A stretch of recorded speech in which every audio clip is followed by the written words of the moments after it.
Welcome to my YouTube channel HR educational hub মৰমৰ ছাত্ৰ ছাত্ৰীসকল আজিৰ এই ভিডিঅ'টোত আমি আলোচনা কৰিম মাজুলী জিলাৰ সোশিয়াল সায়েন্সৰ হাফ-ইয়াৰলি এক্সামিনেশ্যনৰ কোৱেশ্চন পেপাৰখন ইয়াতে যি 45টা কোৱেশ্চন আছে সেইকেইটা আমি কনচেপ্টনৰ সৈতে আলোচনা কৰিম তোমালোকৰ যদি জিলাত হাফ-ইয়াৰলি এক্সামিনেশ্যন হৈ যায় তেতিয়াহ'লে 7002824673 এইটো নম্বৰত তোমালোকে হোৱাটছআপত তোমালোকে PDF ফাইল পঠাই দিবা কোৱেশ্চন পেপাৰবোৰ মই তোমালোকক সেইবোৰ সলিউশন কৰি দি দিম আৰু মোৰ ছাত্ৰ ছাত্ৰীসকল এইটো নম্বৰ তোমালোকে সেভ কৰি ৰাখা তোমালোকৰ হাফ-ইয়াৰলি এক্সামিনেশ্যন প্ৰি-বোৰ্ড এক্সামিনেশ্যনৰ সকলো ধৰণৰ কোৱেশ্চন মোক পঠাই দিবা মই তোমালোকক সলভ কৰি দি দিম মেট্ৰিক পৰীক্ষাৰ কাৰণে তোমালোকক সহায় কৰাৰ কাৰণে হোৱাটছআপ গ্ৰুপ বনোৱা হৈছে হোৱাটছআপ গ্ৰুপত তোমালোকে জইন হোৱা হোৱাটছআপ গ্ৰুপৰ যেটো লিংক আছে হেতু মই কমেন্ট সেকশনত দি দিছো তোমালোকে কমেন্ট সেকশনত গৈ হোৱাটছআপ গ্ৰুপত জইন হোৱা আৰু মোৰ ছাত্ৰ ছাত্ৰীসকল ইয়াৰ আগতেও তোমাৰ এছামিজ ইংলিশ তাৰপিছত ম্যাথ সায়েন্স বহুত কেইটা কোৱেশ্চন মই আপলোড কৰিছো বহুত কেইটা কোৱেশ্চন আপলোড কৰা হৈছে গতিকে তোমালোকে হেবোৰ চাই লবা হেবোৰ কিন্তু বহুত ইম্পৰ্টেন্ট হয় তোমালোকৰ মেট্ৰিক পৰীক্ষাৰ কাৰণেও ইম্পৰ্টেন্ট হয় তো ইয়াতে সব প্ৰথম প্ৰশ্নটো আমাৰ কি কৈছে লৰ্ড কাৰ্জন ৰেইন ওয়াজ লৰ্ড কাৰ্জনৰ যেটো ৰেইন আছিল অৰ্থাৎ কাৰ্যকাল লৰ্ড কাৰ্জনৰ কাৰ্যকাল আছিল এটো তোমাৰ 1899 ৰ পৰা 1905 লৈ এই নম্বৰ অপচনটো কি হ'ব কাৰেক্ট অপচন হ'ব দুই নম্বৰ অপচনটো তোমাৰ কি কৈছে সোৱা দুই নম্বৰ অপচনটোত কৈছে consider the following statement about the non cooperation movement এটো তোমাৰ সোৱা অসহযোগ আন্দোলনৰ লগত জড়িত এটা কোৱেশ্চন দিছে which of the following option about the movement is correct তোমাৰ সোৱা এটো কৈছে তোমাৰ নন কোঅপাৰেশন অৰ্থাৎ অসহযোগ আন্দোলনৰ ক্ষেত্ৰত তোমাৰ কোনটো কি হয় কাৰেক্ট হয় হেটো আমাৰ লাগে কোনটো কারেক্ট হয় the salt was opposed এটো তো নহয় salt was opposed কৰা নাছিল তাৰ পিছত তোমাৰ এটো কৈছে তোমাৰ student left government schools এটো তোমাৰ কাৰেক্ট হয় তাৰ পিছত তোমাৰ unity of hindus and muslim এটো কাৰেক্ট হয় women did not participate এটো মিছা সকলে পাৰ্টিসিপেট কৰিছিল এটো তোমাৰ সৰু ডাঙৰ তাৰ পিছত মহিলা পুৰুষ সকলে পাৰ্টিসিপেট কৰিছিল গতিকে বি আৰু সি কাৰেক্ট হ'ব এটো বি অপচনটো আমাৰ কি হ'ব কাৰেক্ট অপচন হ'ব মৰমৰ ছাত্ৰ ছাত্ৰী সকল কিছুমান ইউটিউব চেনেল আছে যিবোৰত দেখা যায় কেৱল অপচনটো টিক কৰি দিয়ে তোমালোকে গমেন্ট পোৱা যে প্ৰশ্নত কৈছে কি হেবোৰ ভিডিও যদি তোমালোকে চোৱা তোমালোকৰ কেৱল টাইম ওয়েষ্ট হ'ব তোমালোকে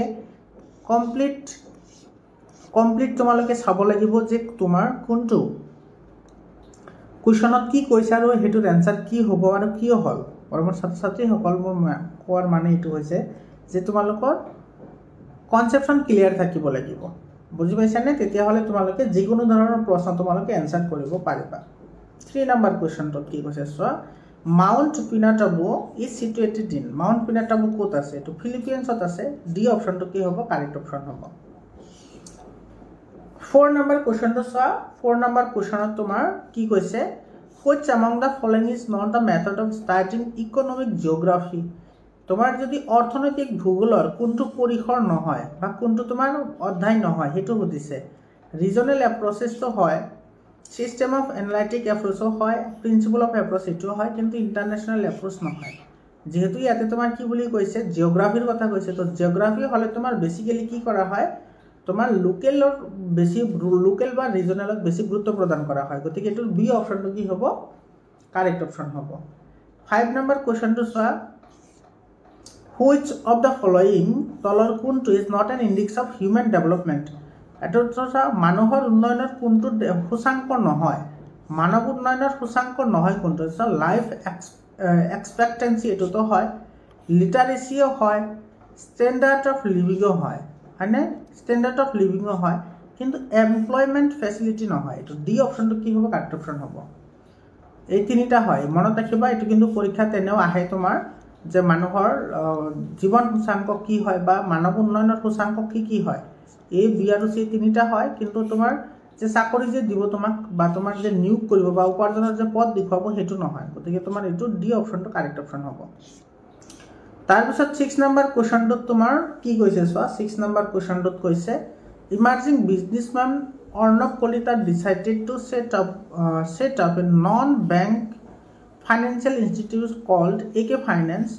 What does Arnam have to convince that this institution is not fake? আচ্ছা সোয়া আমার এগৰাকী কি আছে বিজনেছমেন আছে যাৰ নাম হৈছে অৰ্ণৱ কলিতা, তেওঁ এটা তোমাৰ কি কৰিব বেংক তোমাৰ কি কৰিব স্থাপন কৰিব আৰু সেই বেংকটোৰ নাম দিব তোমাৰ কি AK ফাইনেন্স।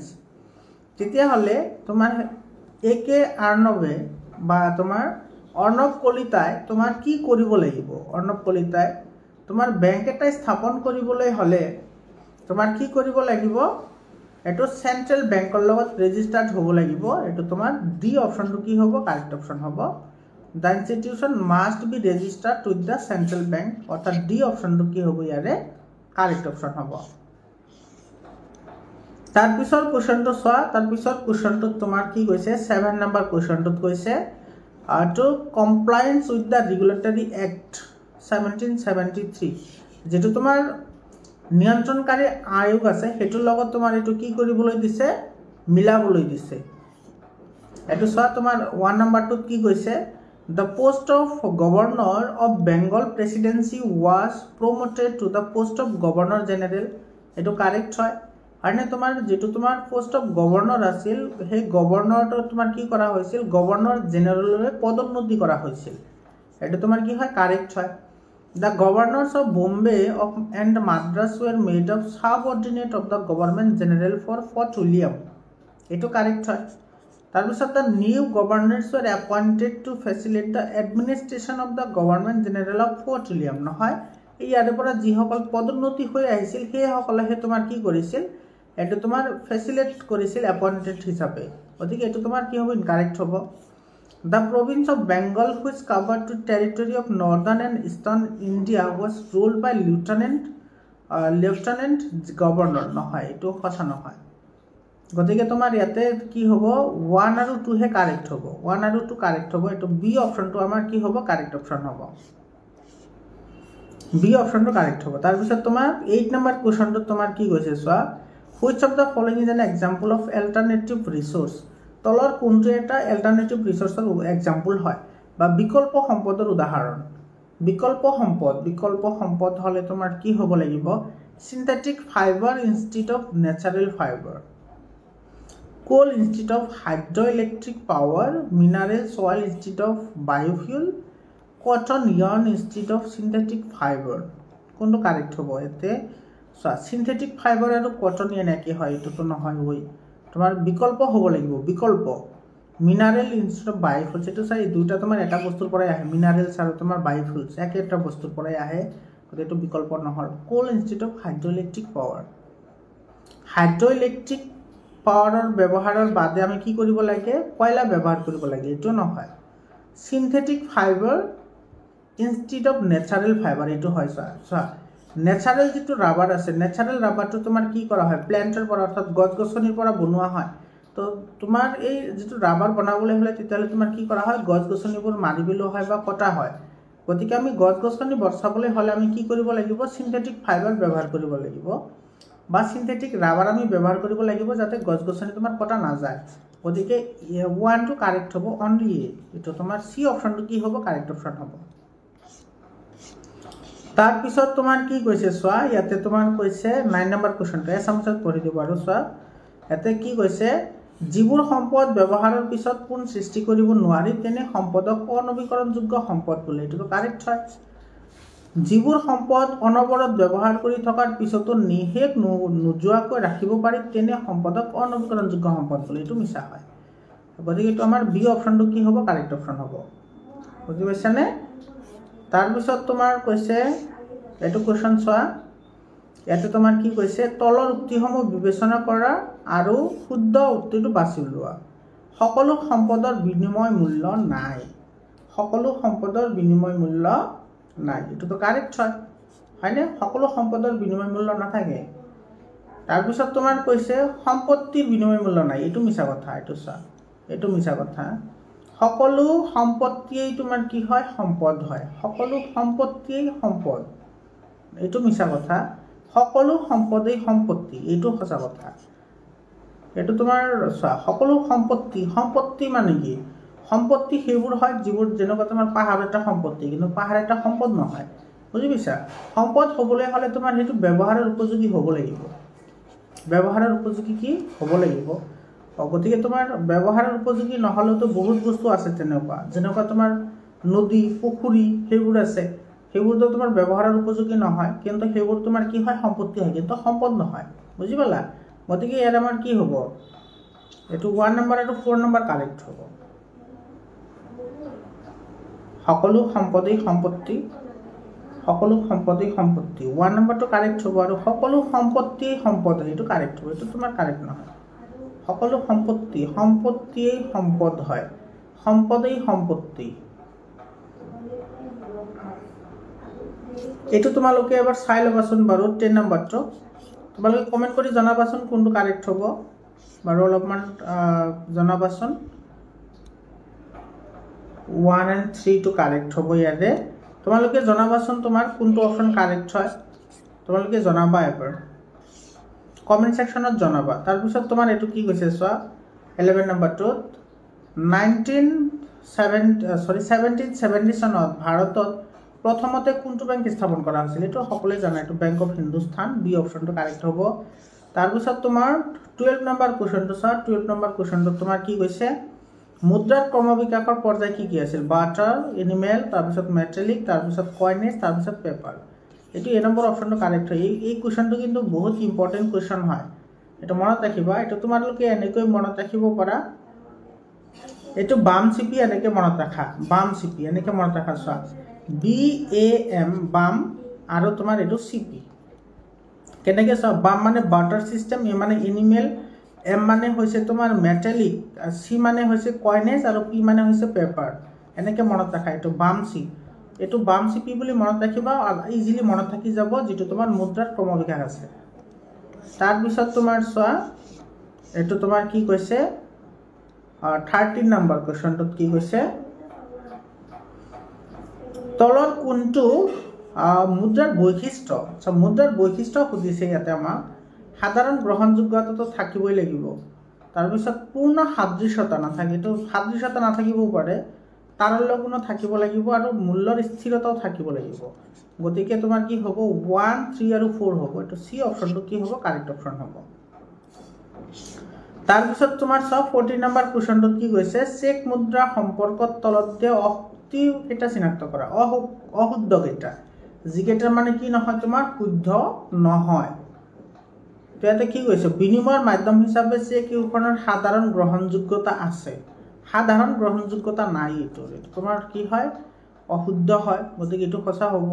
চেক মুদ্ৰা গ্ৰহণ কৰিবলৈ অমান্তি হোৱাটো প্ৰচলিত আইন ভংগ কৰা বুজায়, এইটো অশুদ্ধ হয়, গতিকে এইটোও সঁচা হয়। চেক মুদ্ৰা অৰ্থনৈতিক অপৰাধৰ সৃষ্টিৰ জৰিয়তে সৃষ্টি কৰা হয়, এইটো অশুদ্ধ হয়, গতিকে এইটোও সঁচা হ'ব। চেক হ'ল মুদ্ৰা পৰিশোধৰ এটা আদেশ আৰু বেংকৰ কাউণ্টাৰত, এইটো অশুদ্ধ হয়, গতিকে এইটোও শুদ্ধ হ'ব। গতিকে ইয়াৰে তোমাৰ গোটেইকেইটাই তোমাৰ কি হ'ব শুদ্ধ হ'ব, মানে মুদ্ৰাৰ কাৰণে ইয়াৰে গোটেইকেইটা অশুদ্ধ হয়, যিটো অশুদ্ধ সেইটোও শুদ্ধ হ'ব, হয়নে? আৰু 5 নম্বৰটোত কৈছে তোমাৰ কি চোৱা, যে চেক মুদ্ৰা কেৱল কেন্দ্ৰীয় বেংকেহে ছপা কৰে আৰু বিতৰণ কৰিব পাৰে, এইটো মিছা, কাৰণ এইটো তোমাৰ কি হয় মিছা হয়, মানে এইটো সঁচাকৈ মিছা, গতিকে এইটো নহ'ব। গতিকে আমাৰ কোনটো অপশ্যন কাৰেক্ট হ'ব ইয়াৰে 1, 2, 3 and 4, 1, 2, 3 and 4 ক'ত আছে না, 1, 2, 3 and 5, এইটো এই নম্বৰ অপশ্যনটো কি হ'ব কাৰেক্ট অপশ্যন হ'ব, এই নম্বৰটো কাৰেক্ট হ'ব, এই নম্বৰ 1, 2, 3, 5 এইটো তোমাৰ সঁচা হয়, হা এইটো নহয়, তো 1, 2, 3, 5 কাৰেক্ট হ'ব। 15 নম্বৰ কুৱেশ্যনটো চোৱা, 15 নম্বৰ কুৱেশ্যনটোত কি কৈছে, তোমাৰ 1905 চনৰ বংগ বিভাজন সম্পৰ্কে তলৰ কোনকেইটা উক্তি সত্য, বংগ বিভাজনৰ কথা কৈছে। বংগ বিভাজন হ'লে তোমাৰ কি হ'ব, 1857 চনৰ বিদ্ৰোহৰ পিছত ভাৰতৰ ৰাজনৈতিক ইতিহাসত দ্বিতীয়টো উল্লেখনীয় ঘটনাৰ সূত্ৰপাত ঘটাইছিল, এইটো কাৰেক্ট হয়। ইয়াক বংগদেশক ক্ৰমবৰ্ধমান জাতীয় জাগৰণৰ মুখীমূৰ কৰিবলৈ কাৰ্যকৰী কৰা হৈছিল, এইটো কাৰেক্ট হয়। শ্বিলঙক পূৰ্ববংগ আৰু অসমৰ ৰাজধানী কৰা হৈছিল, এইটো ঢাকালৈ উলিওৱা হৈছিল, এইটো নহয়। ই স্বদেশী আন্দোলনৰ সূত্ৰপাত ঘটাইছিল, এইটো কাৰেক্ট হয়। গতিকে 1, 2 আৰু 4 কাৰেক্ট হ'ব, ইয়াৰে তোমাৰ এই নম্বৰ অপশ্যনটো কি হ'ব কাৰেক্ট অপশ্যন হ'ব। তাৰপিছত 16 নম্বৰ কুৱেশ্যনটো চোৱা কি কৈছে, মহাত্মা গান্ধীয়ে 1922 চনৰ পৰা 1927 চনলৈ সক্ৰিয় ৰাজনীতিৰ পৰা আঁতৰি আছিল যদিও নিম্নলিখিত কোনকেইটা কামৰ সৈতে জড়িত আছিল, সেইকেইটা সুধিছে। তো তোমাৰ ৰিমুভেল অফ আনটাচেবিলিটি, অস্পৃশ্যতা দূৰীকৰণ, এইটোৰ লগতো জড়িত হৈ আছিল। তাৰপিছত তোমাৰ ইউনাইটি অফ হিন্দু মুছলিম এইটোৰ লগতো জড়িত হৈ আছিল। পপুলাৰাইজেশ্যন অফ খাদীৰ জনপ্ৰিয়কৰণ এইটোৰ লগতো কি হৈ আছিল, জড়িত হৈ আছিল। কিন্তু পপুলাৰাইজেশ্যন অফ ৱেষ্টাৰ্ণ এডুকেশ্যন, পশ্চিমীয় শিক্ষাৰ জনপ্ৰিয়কৰণ এইটোৰ লগত নাছিল। গতিকে এইটো আমাৰ কি নহ'ব, শুদ্ধ নহ'ব। তো আমাৰ কোনটো কাৰেক্ট পালোঁ, 1, 2 আৰু 3। এইটো চি অপশ্যনটো কি হ'ব, কাৰেক্ট অপশ্যন হ'ব। তাৰপিছত কুৱেশ্যনটো চোৱা, এইটো মেটছ দ্য ফলোইং, এইটো মিলাবলৈ দিছে, চোৱা মিলাবলৈ দিছে। এইটো তোমাৰ কি কৈছে, চাইমন কমিশ্যন। চাইমন কমিশ্যন তোমাৰ কেতিয়া হৈছিল? চাইমন কমিশ্যন হৈছিল তোমাৰ এইটো 1928। তাৰপিছত আছে ডিমাণ্ড অফ ফুল স্বৰাজ, পূৰ্ণ স্বৰাজ তোমাৰ কেতিয়া দাবী কৰা হৈছিল? 29ত। জালিয়নৱালাবাগৰ হত্যাকাণ্ড কেতিয়া হৈছিল? এইটো 19ত হৈছিল আৰু ক্ৰিপছন মিছন আহিছিল 42। গতিকে এইটো কাৰেক্ট হ'ব। তো এই সাপেক্ষে তুমি যদি চাবলৈ যোৱা তেতিয়াহ'লে কোনটো কাৰেক্ট হ'ব? বি নম্বৰ অপশ্যনটো কাৰেক্ট অপশ্যন হ'ব। তাৰপিছত তোমাৰ কৈছে which of the following is an abiotic source, তলৰ কোনটো এটা অজীৱীয় সম্পদ? অজীৱীয় হ'লে তোমাৰ মৰা হ'ব লাগিব, মানে যাতে প্ৰাণ নাথাকে। বেক্টেৰিয়া, ফাংগাছ আৰু ক্ৰপ এইকেইটাতো প্ৰাণ থকা হয়, প্ৰাণ নথকা এটাই আছে ইয়াৰ, এইটো তোমাৰ এই নম্বৰ অপশ্যনটো কি হ'ব, কাৰেক্ট অপশ্যন হ'ব। তাৰপিছততো তোমাৰ মেটছ দ্য ফলোইং দিছে, চোৱা মেটছ দ্য ফলোইং। ইয়াতে তোমাৰ 19 নম্বৰ কুৱেশ্যনটোত মেটছ দ্য ফলোইং দিছে। ইয়াতে তোমাৰ শিল্পোৎপাদন প্ৰক্ৰিয়া,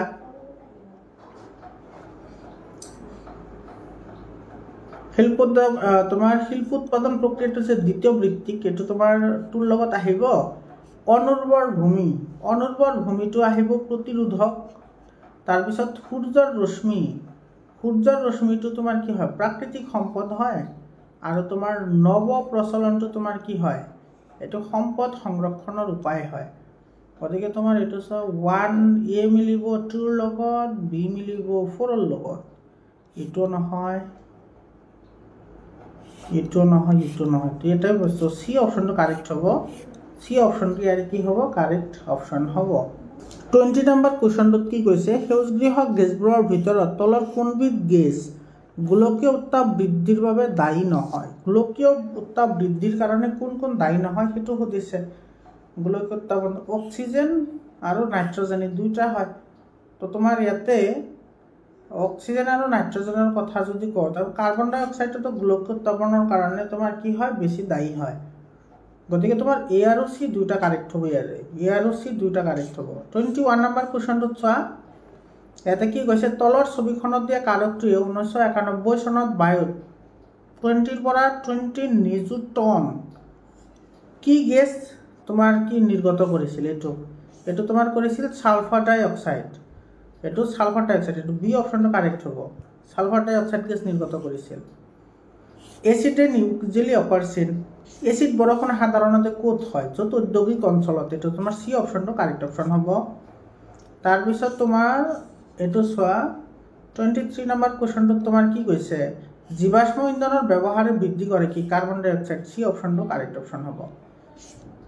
তাৰপিছত প্ৰশ্নটো চোৱা, তলৰ কোনটো বাণিজ্যিক বেংকৰ কাৰ্য নহয়? বাণিজ্যিক বেংকে সঞ্চয় গ্ৰহণ কৰে, এইটো কাৰেক্ট হয়। বাণিজ্যিক বেংকে তোমাৰ ঋণ দৰ যোগান ধৰে। কমাৰ্চিয়েল বেংক এইটো হয়। কমাৰ্চিয়েল বেংক ক্ৰিয়েট ডেট, হয়নে? তোমাৰ ঋণ মুদ্ৰা সৃষ্টি কৰে। কমাৰ্চিয়েল বেংক প্ৰিণ্ট আছে। পেপাৰ মানি তোমাৰ কমাৰ্চিয়েল বেংকে নকৰে, এটা RBI কৰে। RBI তোমাৰ এইটো ডি অপশ্যনটো কি হ'ব, কাৰেক্ট অপশ্যন হ'ব। এইটো নহয়, গতিকে এইটো আমাৰ শুদ্ধ উত্তৰ হ'ব। তাৰপিছত চোৱা 25 নম্বৰ কুৱেশ্যনটোত চোৱা, 25 নম্বৰ কুৱেশ্যনত তোমাৰ কি কৈছে, যি মুদ্ৰাৰ গ্ৰহণযোগ্যতা বিধিসন্মত সেই মুদ্ৰাৰ বিহিত মুদ্ৰা। এনে মুদ্ৰা গ্ৰহণ কৰিবলৈ আপত্তি দৰ্শোৱাজনে আইনমতে দণ্ডনীয় হ'ব। ভাৰতবৰ্ষৰ বিহিত মুদ্ৰাৰ উদাহৰণ হৈছে টাকা, এইটোতো বাংলাদেশৰ হয়। ৰিয়েলটো তোমাৰ চৌদি আৰবৰ হয়। ব্লেক মানি, কলা মুদ্ৰা, ব্লেক মানিটো নহয়, টকা হ'ব। এইটো অসমৰ টকা। এইটো বি অপশ্যনটো কি হ'ব, কাৰেক্ট অপশ্যন হ'ব। 26 নম্বৰ চোৱা, এইটো এছাৰশ্যন আৰু ৰিজনিঙৰ কুৱেশ্যন হয়। এছাৰশ্যনত আৰু ৰিজনিঙত তোমাৰ কি কৈছে চোৱা, কেন্দ্ৰীয় বেংকে কাগজী মুদ্ৰা ছপা কৰে। এইটো কাৰেক্ট হয়। কেন্দ্ৰীয় বেংকে যিমান পাৰি সিমান কাগজী মুদ্ৰা ছপা কৰে, এইটো তোমাৰ কি হয়, ভুল হয়।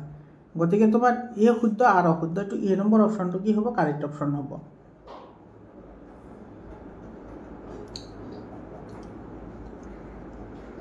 কেন্দ্ৰীয় বেংকে কাগজী মুদ্ৰা ছপা কৰে, এইটো এইমাত্ৰ পঢ়িলোঁচোন না, এইটো চাই লওঁ ৰ'বা।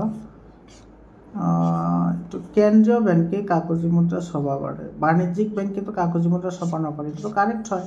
কেন্দ্ৰীয় বেংকে কাগজী মুদ্ৰা ছপা কৰে, চেণ্ট্ৰেল বেংক যিবোৰ আছে সেইবোৰে। কেন্দ্ৰীয় বেংকে যিমান পাৰি সিমান কাগজী মুদ্ৰা ছপা কৰে, এইটোতো নহয় যিমান পাৰি সিমান নোৱাৰে, এটা লিমিট আছে, লিমিট মতেহে ছপা কৰিব পাৰে। গতিকে এই শুদ্ধ হ'ব আৰু অশুদ্ধ হ'ব, গতিকে এই নম্বৰ অপশ্যনটো ইয়াৰে কি হ'ব, কাৰেক্ট অপশ্যন হ'ব। তাৰপিছত তোমাৰ কি কৈছে চোৱা 70 নম্বৰ, তোমালোকে 26 নম্বৰ কুৱেশ্যনটোৰ এনচাৰ কমেণ্ট কৰি জনাবাচোন বাৰু। তাৰপিছত 27 নম্বৰ কুৱেশ্যনটো চোৱা কি কৈছে, ঐক্যবদ্ধ বংগ এটা বৃহৎ শক্তি দ্বিখণ্ডিতকৰণেৰে বৃহৎ অপশক্তি বংগবাসী চুৰমাৰ কৰিব, এই কথাটো কোনে কৈছে? এই কথাটো কৈছিল ৰিজলিয়ে, এইটো বি অপশ্যনটো কি হ'ব, কাৰেক্ট অপশ্যন হ'ব। তাৰপিছত তোমাৰ দিছে চোৱা, এইটো তোমাৰ কি কৈছে, তলৰ কোনজন ব্যক্তিয়ে জয়ন্তীয় বিদ্ৰোহৰ লগত জড়িত নহয়, জড়িত নহয় বুলি কৈছে, জড়িত নহয় কোন? তোমাৰ এইটো জি ডি শ্বাৱাৰ্ছ নহয়, এইটো তোমাৰ 2 অপশ্যনটো কাৰেক্ট হ'ব, অৰ্থাৎ বি অপশ্যনটো কি হ'ব, কাৰেক্ট অপশ্যন হ'ব। তাৰপিছত তোমাৰ 29 নম্বৰ কুৱেশ্যনটো চোৱা কি কৈছে, টু বি এ ৰিচোৰ্চ, অৰ্থাৎ সম্পদ হ'বলৈ হ'লে কাৰ্যকাৰিতাৰ উপকাৰিতা দুইটা গুণ থাকিব লাগিব, এই নম্বৰ অপশ্যনটো কাৰেক্ট হয়। 30 নম্বৰ কুৱেশ্যনটো চোৱা, 30 নম্বৰ কুৱেশ্যনটো এছাৰশ্যন আৰু ৰিজনিঙৰ কুৱেশ্যন হয়। এছাৰশ্যন আৰু ৰিজনিঙৰ কুৱেশ্যনত তোমাৰ কি কৈছে চোৱা, ইয়াতে বায়ুমণ্ডলত অত্যাধিক পৰিমাণে ছালফাৰ ডাই অক্সাইড আৰু নাইট্ৰজেন ডাই অক্সাইডৰ ঘনত্ব বৃদ্ধি পালে এচিড বৰষুণৰ সৃষ্টি হয়, এইটো সঁচা হয়। তেনেধৰণৰ বৰষুণে বন বননি ধ্বংস কৰাৰ লগতে জলাশয়সমূহৰ পানীও কি কৰে, প্ৰদূষিত কৰে, এইটো তোমাৰ কি হয়, সঁচা হয়। আৰু ইয়াতে তোমাৰ কি কৈছে চোৱা, ইয়াতে তোমাৰ কৈছে বৰষুণৰ কথা, এচিড বৰষুণৰ কেনেকৈ সৃষ্টি হয় সেইটোৰ কথা কৈছে, আৰু ইয়াতে কৈছে বৰষুণৰ প্ৰভাৱৰ কথা। গতিকে তোমাৰ এছাৰশ্যন আৰু ৰিজন দুইটা সঁচা হ'ব, কিন্তু এছাৰশ্যন ৰিজনটোৰ শুদ্ধ ব্যাখ্যা নহ'ব, এইটো ডি অপশ্যনটো কি হ'ব, কাৰেক্ট অপশ্যন হ'ব। D option correct option.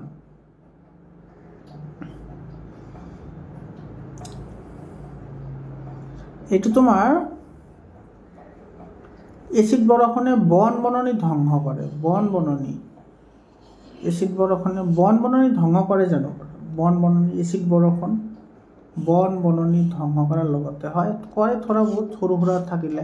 তাৰপিছত তোমাৰ কি কৈছে চোৱা, ইয়াতে তোমাৰ কৈছে 1949 চনৰ পৰা 2017 চনলৈ ৰূপায়ণ হোৱা মুঠ পঞ্চবাৰ্ষিক পৰিকল্পনা কিমানটা আছিল? মুঠ পঞ্চবাৰ্ষিক পৰিকল্পনা 12খন আৰু 7খন আছিল, এইটো তোমাৰ এই নম্বৰ অপশ্যনটো কি হ'ব, কাৰেক্ট অপশ্যন হ'ব, 12খন আৰু 7খন।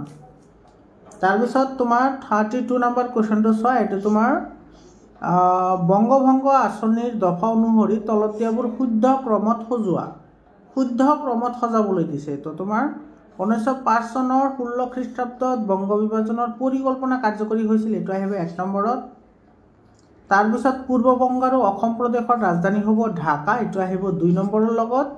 অসমৰ ৰাজধানী শ্বিলঙৰ পৰা ঢাকালৈ স্থানান্তৰ হ'ব, এইটো আহিব 3 নম্বৰৰ লগত, হয়নে? এইটো আহিব তোমাৰ 3, 1, আচ্ছা 4 নম্বৰ ষ্টেটমেণ্ট আছে নেকি? এইটো তোমাৰ একেবাৰে লাষ্টত আহিব, 4 নম্বৰ ষ্টেটমেণ্টটো চাওক, 4 নম্বৰত, আচ্ছা এইটো আছে, এইটো আহিব 3 নম্বৰৰ লগত, এইটো আহিব 3 নম্বৰৰ লগত। তো ইয়াৰে ডি অপশ্যনটো কি হ'ব, কাৰেক্ট অপশ্যন হ'ব, ডি অপশ্যন কাৰেক্ট অপশ্যন হ'ব। তাৰপিছত তোমাৰ কি কৈছে চোৱা, ইয়াতে ষ্টেটমেণ্ট বেছ কুৱেশ্যন হয়, ষ্টেটমেণ্ট বেছত কুৱেশ্যনত কৈছে কৰিম কিংবা মৰিম, এইটো মহাত্মা গান্ধীয়ে কৈছিল, এইটোতো সঁচা হয়। স্বৰাজ মোৰ জন্মস্বত্ব অধিকাৰ, সুভাষ চন্দ্ৰ বসুৱে কৈছিল, এইটোও সঁচা হয়। গতিকে চি অপশ্যনটো কাৰেক্ট হ'ব, এইটোৰ চি অপশ্যন কাৰেক্ট হ'ব, হয়নে? স্বৰাজ মোৰ জন্মস্বত্ব অধিকাৰ, এইটো সুভাষ চন্দ্ৰ বসুৱে কৈছিল যে তুমি মোক খুন দিয়া, মই তোমাক স্বাধীনতা দিম, এইটো বি নম্বৰটো ভুল হয়। সুভাষ চন্দ্ৰ বসুৱে কৈছিল তুমি মোক খুন দিয়া, মই তোমাক কি দিম, স্বাধীনতা দিম, সেইটোহে তোমাৰ সুভাষ চন্দ্ৰ বসুৱে কৈছিল। গতিকে এইটো বি অপশ্যনটো কাৰেক্ট হ'ব, এইটো কাৰেক্ট হ'ব, কেৱল এইটো এই নম্বৰ অপশ্যনটো কাৰেক্ট হ'ব। তাৰপিছত তোমাৰ এইটো এছাৰশ্যন আৰু ৰিজনিঙৰ কথা কৈছে চোৱা, ইয়াতে এইটো এছাৰশ্যন আৰু ৰিজনিঙৰ কুৱেশ্যনৰ হয়। 34 নম্বৰটো এছাৰশ্যন আৰু ৰিজনিঙৰ কথা কৈছে। ইয়াতে আইন অমান্য আন্দোলন অসহযোগ আন্দোলনৰ পৰা পৃথক আছিল, এইটো কাৰেক্ট হয়। তাৰপিছত তোমাৰ ইয়াতে ৰিজনত কি কৈছে চোৱা, আইন অমান্য আন্দোলনত কেৱল ইংৰাজৰ সৈতে সহযোগিতা অস্বীকাৰ কৰাই নহয়, ই ব্ৰিটিছ চৰকাৰৰ উপনিবেশিক আইন ভংগও কৰিছিল। এইটো তোমাৰ কি হয়? সঁচা হয়। হয়নে? এইটোও কি হয়? সঁচা হয়। গতিকে ইয়াৰে তোমাৰ দুইটা কাৰেক্ট হ'ব। এইটো তোমাৰ ডি অপশ্যনটো ইয়াৰে কি হ'ব? কাৰেক্ট অপশ্যন হ'ব। D option correct option. তাৰপিছত তোমাৰ চোৱা 35 নম্বৰ কুৱেশ্যনটোত কি কৈছে? এইটো কৈছে তোমাৰ হেৰম্বকান্ত বৰপূজাৰীৰ মতে উজনি অসমৰ ভালেমান ব্ৰাহ্মণ পুৰোহিতে 1857 চনৰ বিদ্ৰোহত যোগ দিছিল। ইয়াৰ শুদ্ধ কাৰণটো কি আছিল? কি কাৰণ আছিল? আহোম অভিজাত শ্ৰেণীটোক সমৰ্থন জনাইছিল, এইটো নহয়। ব্ৰিটিছসকলে অসম দখল কৰাৰ পিছত তেওঁলোকে জীৱিকা হেৰুৱাইছিল, এইটো নহয়। ব্ৰিটিছসকলে তেওঁলোকৰ হাতৰ পৰা লাখুৰাজ ভূমিৰ অতিৰিক্তখিনি কাঢ়ি লৈছিল, এইটো নহয়। আচ্ছা, এইটো কৈছিল they wanted to liberate Indian from the British, তেওঁলোকক খেদিব বিচাৰিছিল, এইটোতো সঁচা হয়। গতিকে ডি অপশ্যনটো কি হ'ব? কাৰেক্ট অপশ্যন হ'ব। এইটো ডি অপশ্যনটো কাৰেক্ট অপশ্যন হ'ব। 36 নম্বৰ কুৱেশ্যনটো চোৱা। 36 নম্বৰটোত তোমাৰ কি কৈছে?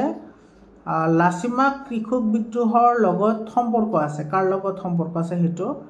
বৰমাৰাত লাঠিচালনাটো হৈছিল। তাৰপিছত 1894 চনৰ 11 জানুৱাৰীৰ দিনা হলিৰাম মিশ্ৰ আৰু দখুৰাম চৌধুৰীক মাৰপিট কৰে, এইটোও সঁচা হয়। তাৰপিছত পুষ্পৰাম কলিতা দেৱীমত্ত শৰ্মাক 2 বছৰলৈ কাৰাদণ্ড দিয়া হৈছিল, এইটোও সঁচা। বন্দীসকলৰ কান্ধত জুৱলি দি হাল টনাইছিল যাতে ভৱিষ্যতে বিদ্ৰোহ কৰিবলৈ কোনো সাহ নকৰে, এইটোও সঁচা হয়। গতিকে গোটেইকেইটা কাৰেক্ট হ'ব। ইয়াৰে ডি অপশ্যনটো কাৰেক্ট হ'ব। 37 নম্বৰ কুৱেশ্যনটো চোৱা। ইয়াতে কি কৈছে? বায়ুমণ্ডলত সৰ্বাধিক পৰিমাণে থকা গেছ, সৰ্বাধিক তোমাৰ এইটো 78% থাকে নাইট্ৰজেন আৰু 21% থাকে অক্সিজেন। গতিকে 2 আৰু 3 হ'ব। এইটো বি অপশ্যনটো কাৰেক্ট অপশ্যন হ'ব। তাৰপিছত তোমাৰ 38 নম্বৰ কুৱেশ্যনটো চোৱা। 38 নম্বৰ কুৱেশ্যনটোত কি কৈছে? ইয়াতে তলৰ কোনটো মাটি প্ৰদূষণৰ কাৰক হয়? আধুনিক কৃষি কাৰ্যটো হয়, অত্যাধিক পশুচাৰণো হয়, উদ্যোগৰ প্ৰসাৰণো হয়, মৰুকৰণো হয়, গোটেইকেইটা হয়। গতিকে তোমাৰ এইটো গোটেইকেইটা আছে জানো? গোটেইকেইটা নাইচোন। গোটেইকেইটা নাই হ'লে তোমাৰ কি হ'ব? মডাৰ্ণ এগ্ৰিকালচাৰ, এইটো নহ'ব। অত্যাধিক পশুচাৰণ, ঔদ্যোগিক প্ৰসাৰণ আৰু মৰুকৰণ। গতিকে তোমাৰ ইয়াতে 2, 3, 4 হ'ব। 2, 3, 4 ক'ত আছে? 2, 3, 4 নাইচোন।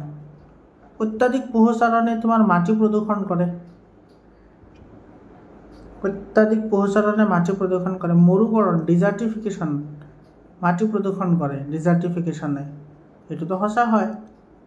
ডিজাৰ্টিফিকেশ্যনটো সঁচা, এইটোও সঁচা। অত্যাধিক পশুচাৰণ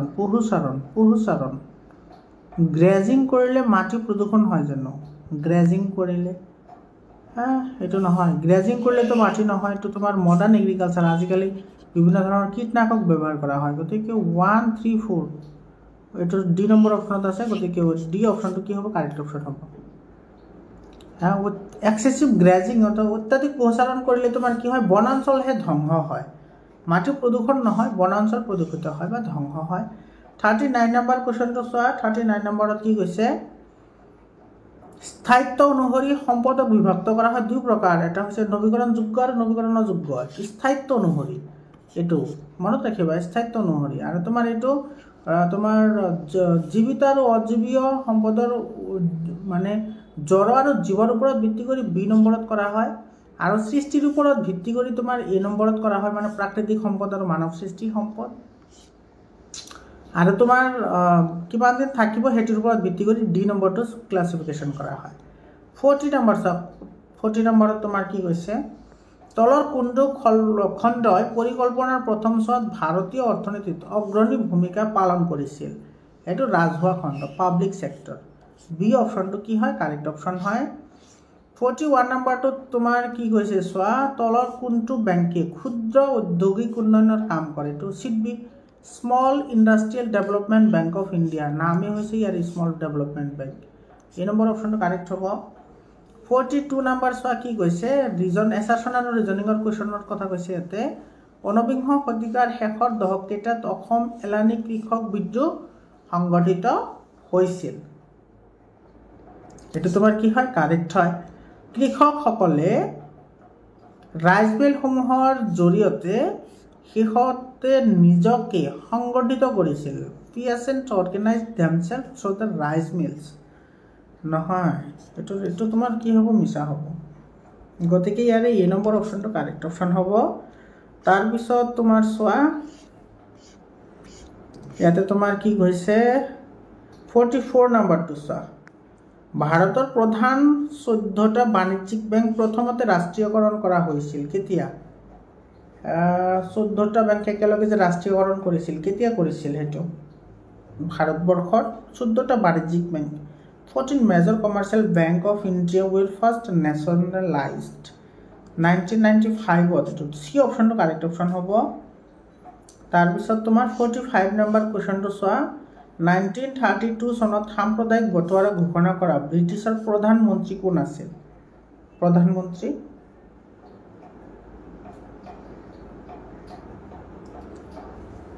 ব্ৰিটিছৰ প্ৰধানমন্ত্ৰী এটো 44 হা ম্যাকডোনাল্ড আছিল না এটো সি অপশ্যনটো কাৰেক্ট অপশ্যন হ'ব আৰু তোমাৰ ইয়াৰে 14টা বাণিজ্যিক বেংক প্ৰথমতে ৰাষ্ট্ৰীয়কৰণ কৰা হৈছিল কেতিয়া কৰা হৈছিল 14টা এটো তোমাৰ 69 তে হৈছিল এটো তোমাৰ এই অপশ্যনটো কাৰেক্ট অপশ্যন হ'ব এটো নহয় এটো এই নম্বৰটো তাহলে অলপমান ঠিক কৰি ল'বাচোন আৰু এটো তোমাৰ এটো ঠিকই আছে আৰু 45 নম্বৰত তোমাৰ এটো এ আৰু বি স্টেটমেন্ট বেস কোৱেশ্চন দিছে ইয়াতে চোৱা 1853 চনত মফট মিলছ অসমলৈ আহিছিল এটো কাৰেক্ট হয় আৰু তোমাৰ 1854 চনত কৃষক বিদ্ৰোহ সংগঠিত হৈছিল এটো তোমাৰ কি হয় ইনকাৰেক্ট হয় ये কারেক্ট বি ইনকারেক্ট এটো বি অপশনটো কি হ'ব কারেক্ট অপশন হ'ব মৰমৰ ছাত্ৰ-ছাত্ৰী সকল কোনোবা অপশন যদি ভুল হৈছে তোমালোকে কাৰেক্ট কৰি দিয়াৰ কাৰণে ট্ৰাই কৰিবা তাৰ পিছত চাই ইয়াতে তোমাৰ যিকেটা লং কোৱেশ্চন আছে লং কোৱেশ্চন কেটা বহুত ইম্পৰ্টেন্ট হয় তোমালোকে এইবোৰ প্ৰেক্টিস কৰিবা বহুত ইম্পৰ্টেন্ট হয় মৰমৰ ছাত্ৰ-ছাত্ৰী সকল তোমালোকে ভিডিওটো শেষলৈকে চোৱাৰ কাৰণে ধন্যবাদ জনাইছো সকলোকে পৰীক্ষাৰ কাৰণে তোমালোকক বেষ্ট অফ লাক থাকিল মৰমৰ ছাত্ৰ-ছাত্ৰী সকল তোমালোকৰ জিলাত এক্সাম হৈ গলে 7002824673 এটো নম্বৰত তোমালোকে কোৱেশ্চন পেপাৰবোৰ পঠাই দিবা মই তোমালোকক সেইবোৰ সলিউশন কৰি দি দিম মৰমৰ ছাত্ৰ-ছাত্ৰী সকল তোমালোকে কোনো ধৰণৰ চিন্তা কৰিব নালাগে মেট্ৰিক পৰীক্ষাৰ কাৰণে সকলো ধৰণৰ সহায় তোমালোকক কৰিম তোমালোকে WhatsApp গ্ৰুপত জয়েন হোৱা WhatsApp গ্ৰুপৰ যেটো লিংক আছে হেতু মই কমেন্ট সেকশনত দি দিছো তোমালোকে তাতে গৈ জয়েন হোৱা আজিৰ কাৰণে এইখিনিয়ে আকৌ লগ পাম বেলেগ এটা ভিডিঅ'লৈ ধন্যবাদ